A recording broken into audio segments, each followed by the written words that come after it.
Hi, my name is Siem Bensala and I'm a PhD student at Yonsei University. In this video, I'm going to present you part of my work entitled Anatomy of the Loveless World, Ṣumūd and the Semiotics of the Palestinian Female Flesh in Abu Hawa Against the Loveless World. The female body has long been a contested site, marked, violated, and inscribed by imperial and colonial violences aimed at invading not only the land but flesh itself, leaving behind enduring scars of domination such as forced abortion, sexual slavery, incarceration, mutilation, and relentless exploitation. Yet, this violated flesh resists, functioning as a living, vibrant, and sentient archive whose haunted scars confront and destabilize dominant national and imperialist narratives. In this context, infleshment, the visible and invisible marks left on the body, operates as a somatic semiotic, inscribing carnal and affective histories in defiance of official imperial and colonial archives. Drawing on what Kandice Chuh terms discomforting knowledge, I examine how contemporary and postcolonial texts reimagine violated female flesh as a discomforting counter-archive, producing a semiotic of scarring that disrupts and challenges colonial and imperialist national narratives. In Susan Abu Hawa Against the Loveless World, the Palestinian female body emerges as a site of both violence and resistance, enacting a semiotic politics of endurance. The novel follows Nahar, a Palestinian refugee born in Kuwait, who recounts her life from within an isolated cell she calls the Cube. Through fragmented reflections on her displacement, participation in the resistance, and ultimate trial by Israeli forces, the narrative reveals how colonial and militarized power enforces control through diverse forms of bodily regulations and containment, including starvation, hygiene deprivation, surveillance, and fertility control. Even in confinement, Nahar's flesh and the memories inscribed within it enact Ṣumūd, an Arabic term for steadfastness, often associated with Palestinian resilience and resistance. This Ṣumūd is further articulated through a somatic semiotics of the flesh, a carnal text of endurance and defiance. This presentation explores how settler colonial violence not only produces bodily precarity and debilitation, but also generates new forms of existence and meaning-making. Nahar's body, marked, constrained, and disciplined, demonstrates how life persists and how meaning emerges even amid systematic attempts to hollow, control, and erase it. Her embodied endurance provides a somatic framework for understanding both the effects of settler colonial violence and the possibilities of resistance, one that strives for the survival of both truth and body amid settler colonial powers. Susan Abu Hawa was born in Kuwait in 1970 to Palestinian refugee parents. Trained in biology and neurosciences, she brings psychological precision and emotional depth to her writing, portraying her characters' inner lives with realism and empathy shaped by her own experience of exile. Her 2020 novel Against the Loveless World centers on Nahar, a young Palestinian woman whose body and agency are repeatedly contested under occupation. From her prison cell, she reflects on her youth in Kuwait, her brief loveless marriage to a Palestinian resistance fighter who abandons her before she turns 20, and her turn to prostitution in order to financially support the family and pay her brother's tuition fees after the death of their father. After Iraq's invasion, she flees to Jordan and later travels to Palestine to obtain a divorce and start anew. There, she meets a man who accepts her despite what she calls her damaged past and body, and who introduces her to resistance. For the first time, Nahar experiences a love that is neither transactional nor exploitative. At the same time, she feels a newfound sense of belonging to a community rooted in a dispossessed land and history, one sustained by solidarity and hope, forged through resistance. In this space, the land of her mother and grandmother, yet once so distant to her, she finds a grounding she has always lacked as a refugee born into exile. As she reflects, I quote, I know now that going from place to place is just something exiles have to do. Whatever the reason, the earth is never steady beneath our feet. Through her involvement in the resistance, Nahar moves from a state of coerced displacement, of, I quote, abused and dislocated being, to one of agency and becoming, transforming her body into a site of political action. Through intimate and often harrowing detail, Abul Hawa positions the Palestinian female body as a site of endurance, storytelling, and unyielding Ṣumūd. So, as I said before, this Arabic term, often translated as steadfastness, provides a useful framework for understanding the body as both resilient and meaningful. So, actively producing meaning and signs rather than merely existing. While its literal translations appears straightforward, the word is in fact highly polysemic, encompassing multiple interrelated senses. Its adjectival form, samad, means solid without hollow, while its verbal form, samada, denotes perseverance and endurance through hardship, as well as the act of aiming toward, intending, sealing, or closing something. So through its nuances, even though its nuances are numerous, taken together, this dimension of Ṣumūd, when associated with the idea of flesh, allow us to understand the body as both sentient and resistant, a medium through which memory, trauma, and resilience are inscribed, contained, and expressed. So through this prism, the Palestinian female body becomes simultaneously somatic and semiotic, enduring and communicative even amidst displacement, containment, and violence. As such, it functions as a vibrant semiotic counter-archive, preserving histories and asserting resistance against attempt of erasure. So this presentation examines 3 key passages from the novel. I've chosen to conduct a micro-reading of these sections to explore the different states of crisis the body undergoes.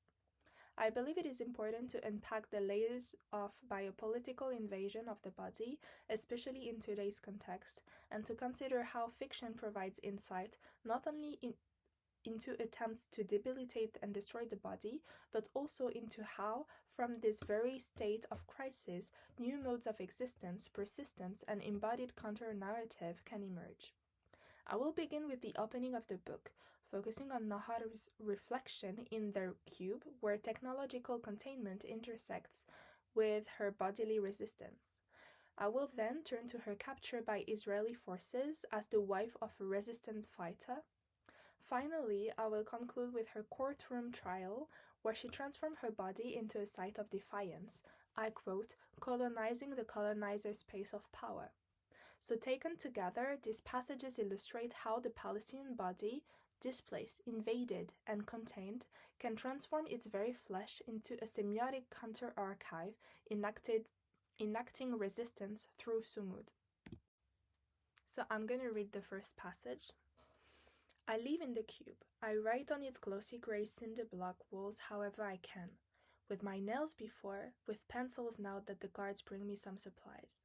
When my nails were strong and I weighed more than now, I tried to mark time as prisoners do, 1 line on the wall for each day in groups of 5. But I soon realized the light and dark cycles in the cube do not match those of the outside world.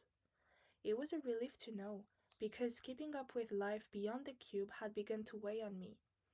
Abandoning the imposition of a calendar helped me understand that time isn't real. It has no logic in the absence of hope or anticipation. The cube is thus devoid of time. It contains, instead, a yawning stretch of something unnamed, without present, future, or past, which I fill with imagined or remembered life. At the beginning of the chapter, Nahar declares, I live in the cube. I write on its glossy gray cinder block walls however I can. So she begins with agency. She does not describe herself as imprisoned, but as living in the cube, reclaiming subjectivity through linguistic appropriation by positioning herself as the subject of the sentence and employing active verbs.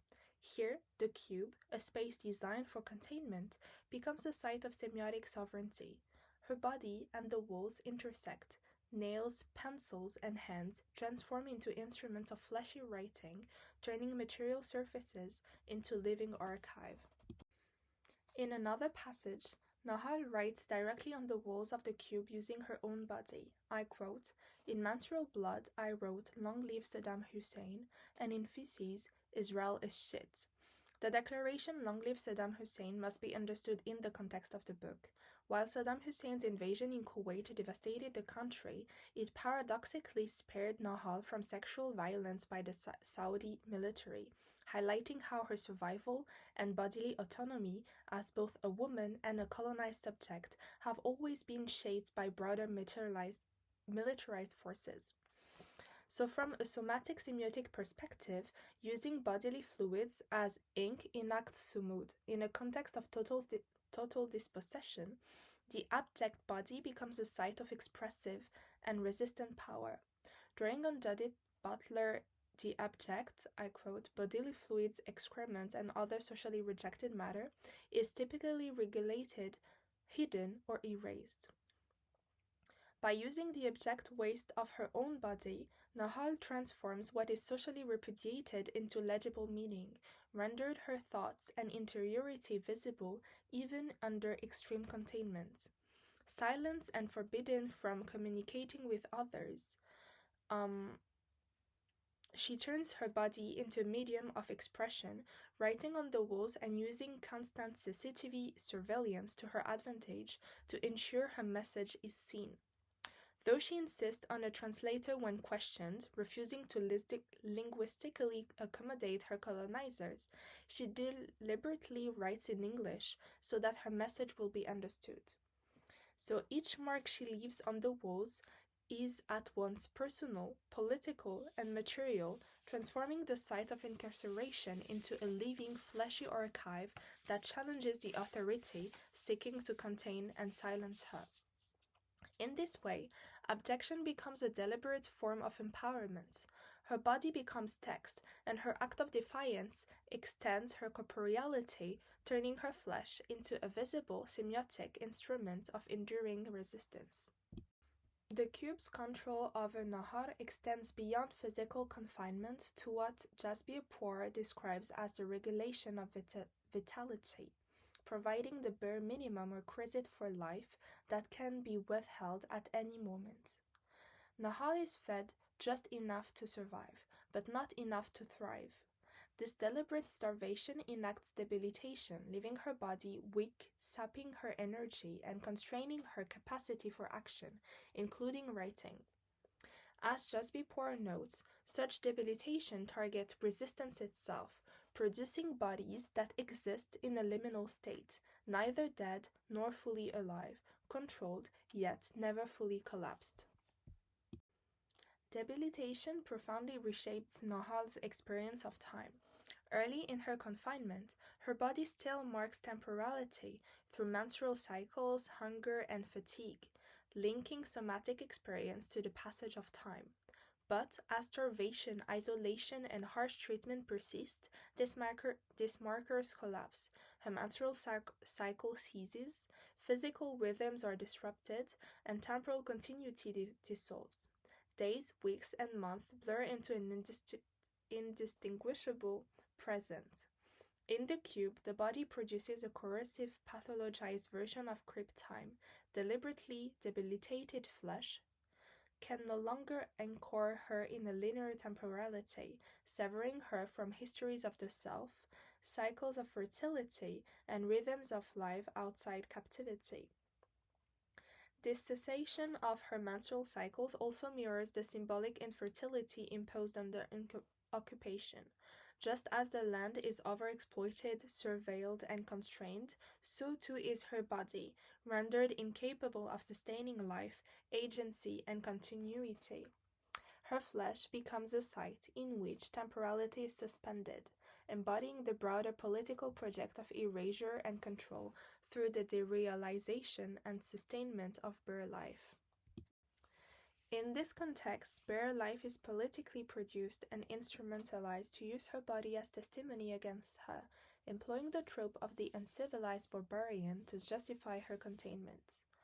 Indeed, the regulation of appearance and hygiene, echoing Poir's observation that debilitation functions not only through injury, but also by manipulating bodies as semiotic instruments, enforces an image of savagery, crafting a corporeal narrative of non-humanity to legitimize her confinement. By denying her the ability to wash, groom, or tend her hair, the authorities attempt to make her a visual argument of delegitimization. Photographs circulated without context portray her as a fallen woman rather than a hero. The state wields her flesh as both weapon and evidence, producing a spectacle of debility that reinforces social and political hierarchies while erasing the semiotic fullness of her body. Nahal's controlled, unkept body becomes a tyrant where colonial narratives of barbarism, criminality, and immorality converge, transforming her material self into a tool for humiliation and delegitimation. Yet, even when reduced to bare life, stripped of normative feeling and temporal continuity, her body remains conscious, retaining the capacity to write back. So we're gonna start with the second passage now. To give a bit of context, Yakut is the second name of Nahar. Also, it happens just before the coup, the resistance led by her husband, Bilal, her new husband and the only man she has ever loved. So he tells Nahar to visit her family before they carry out the resistance together, but it's just a way to make her go back to Jordan so that she would be safe during the resistance. So he gives her a letter asking her to read it when she arrives home. However, she opens it in the taxi and realizes that Bilal sent her away to protect her and their unborn child, as she is pregnant at the moment, so he could continue the resistance alone. So just as she understands his plan, the car is attacked by Israeli forces. And now I'm going to read the passage. "Yakut, are you Yakut?" they barked in accented Arabic. The letter was still in my hand, still not fully read. The letter. I wanted to read the rest of it. I cannot let them get the letter. And they dragged me along the street. I rolled over and stuffed the paper into my mouth, the asphalt grating the side of my face. I kept my mouth shut, slowly trying to chew the letter to manageable pieces as they bound my hands and arms, threw me in the back of a jeep, and rummaged through my belongings. There was blood in my eyes. I didn't know where I was bleeding from, or if it was even mine. One of the soldiers noticed me chewing. "What's in your mouth?" he demanded, and I swallowed, as much as I could. He yelled something in Hebrew to the other soldier, and within seconds, several of them were on top of me, prying open my mouth. I bit flesh and drew blood. There wasn't much left of the letter. And just after she wakes up in the hospital, when I tried to pull out my IV line, they shackled the other wrist. When I finally regained my senses, I was in a prison clinic. I learned that I had suffered a head injury and fallen into a coma for 2 days. "There's no baby," was the only response I could get to my repeated question. Suddenly, my womb was a cavern, a carved-out emptiness in the place where love, life, hope, and future had been planted. Even now, in the cube, sometimes I hear baby cries echoing from my belly. In this scene, the colonial regime exerts its most intimate and violent form of control, the regulation of reproduction itself. The womb, the site of life and continuity, becomes a colonial battlefield where sovereignty is enforced through medical and militarized violation. The Palestinian female body is both target and text, rewritten and hollowed until stripped of its semiotic fullness. This is not merely physical violence, but semiotic annihilation, the erasure of the Palestinian future inscribed within the body, what Fanon might call entry into a zone of non-being. Before this hollowing, however, Nahal performs a counter-gesture. She ingests Bilal's letter, transforming language into flesh. I quote, "I rolled over and stuffed the paper into my mouth. This act of ingestion is a form of bodily counter-archiving. It refuses the colonizer access to meaning and turns her own body into a somatic archive of love and resistance." When Nahar wakes up in the hospital, she says, "My womb was a cavern, a carved-out emptiness." Violence has not left a scar, but a void. Her body becomes a carved text, a site of absence that reverberates. The forced abortion erases not only the fetus, but also the symbolic possibility of Palestinian futurity, replacing life by silence. From a necropolitical perspective, this act exemplifies how sovereign power governs life through its capacity to impose death, rendering her body a site of both literal and symbolic erasure. Yet, even this void persists. It is not merely empty, but has been emptied, and the mark of what was and what is no longer remains. The echo of baby cries she hears in the cube transforms her hollow womb into a haunted archive, where erased life continues to resonate. If infleshment, with any other kind of violence, marks the body as a living archive with semiotics of marks and scars, here it becomes a sealed crypt, preserving ungrievable remnants of love, loss, and futurity.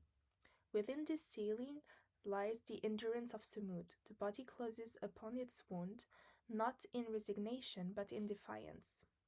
Ingestion and evacuation, sealing and hollowing, map the colonial inscription of flesh, showing how the Palestinian female body oscillates between void and preservation. Nahal's hollowed body becomes a semiotics of absence, a fleshy archive of collective endurance. Every absence she bears, of the child, of her husband, of her homeland, is politically produced, forming layers of absence, where personal loss mirrors collective wounds. Her emptied, resonant body transforms absence into presence. She's here to write not her emptiness, but her emptification. So I'm gonna start reading the third passage that I chose. It's just after she was captured by the Israeli forces, and she is in the courtroom accused of being a terrorist and about to be judged for being part of the resistance and for hiding her husband. I quote, "I did exactly what he would have," her husband. "I wanted to make him proud, wherever he was. Maybe he would see or read about it in the news. I took Bilal's Imagine Defiance a step further, and I sang, even though I don't have a good voice." And she enumerates all the songs that she is singing in the courtroom. The judge was baffled, then irritated, yelling at me, at the prosecutors, lawyers, etc. She ordered the guards to silence me, and I keep singing. Another one of my favorite songs. The judge had allowed reporters into the courtroom, but now she mentioned for them to leave, and on their way out, they snapped photos and videos, for which I posed as best as I could. I did what Bilal would have done. I colonized the colonizer's space of authority. I made myself free in chains and held that courtroom captive to my freedom. I felt Bilal's presence with me. For those hours, it gave me comfort and strength to imagine he was watching. When I would not stop singing, the judge ordered guards to escort me out and make sure she is civilized tomorrow. And I kept singing as they hauled me out into the hallway where reporters clamored and were pushed back by police, until one of the guards cupped my mouth. I licked his palm, faithful to Umburat's lessons not to react predictably. He removed his hands reflexively, then gripped my jaw so tightly my cheeks bruised. They put me in the metal vault with bright lights and loud music that blared until the next morning. When they lugged me back to military courts, my head drooped from the weight of the dark bags under my eyes. The room was empty on that second day, except for officers of the courts. I hummed quietly to myself, but guards stuffed a rag into my mouth and sealed it with the tape. The judge opened the proceedings by expelling the press, but not before holding them responsible for giving a platform to a terrorist to hijack the sanctity of her courtroom in particular and Israel's democracy in general. But, she added, she was pleased to see me behaving now. In the courtroom, Nahar transforms the space of colonial authority into a resonant chamber of resistance. By singing, she takes control of the trial, which is otherwise instrumentalized by journalists attempting to label her as terrorist. A space designed to silence her becomes the stage of her sovereignty. Even when her singing is a somatic act, breath, tone, and vibration turn flesh into a living archive that the court cannot regulate. Even when her mouth is covered, she licks the guard's hand, she contaminates the colonizer's touch, refusing predictable subjection. Sounds carries resistance, where the body alone, previously hollowed through forced abortion, could not speak. Nahar's singing transforms absence into presence. Her body radiates defiance through vibration, turning what the colonizer sought to silence into a semiotic expression of endurance. In this way, the courtroom becomes a site where the Palestinian body speaks back. Her choice of song, the emphasis she places on certain words, and her insistence on occupying space, even while cuffed, constitute a counter-performed archive of resistance. Flesh, voice, and sound interweave to reclaim sovereignty, presence, and memory against domination. Absence and hollowing are answered by resonance, endurance, and unpredictability, the semiotics of Ṣumūd enacted in living flesh. So, in conclusion, Nahar's body, through its endurance, hollowing, and resonance, embodies a living archive of Palestinian resistance, enacting Ṣumūd as both somatic and semiotic defiance. Her flesh transforms absence into presence, turning control and erasure into acts of agency and unpredictability. This framework allows us to understand the Palestinian body under occupation as a site where histories, memory, and futurity are continually negotiated, preserved, and performed. Fiction is a powerful medium for understanding the layered dynamics of power, particularly in moments of ongoing crisis. In the context of Palestine, it complements oral histories and collected testimonies, providing insight into the lived experience of those subjected to occupation and violence.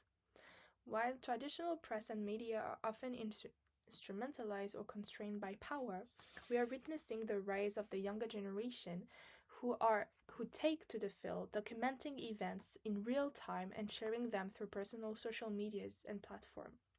So another immediate and raw form of archiving and testimony that I wish to include in further research.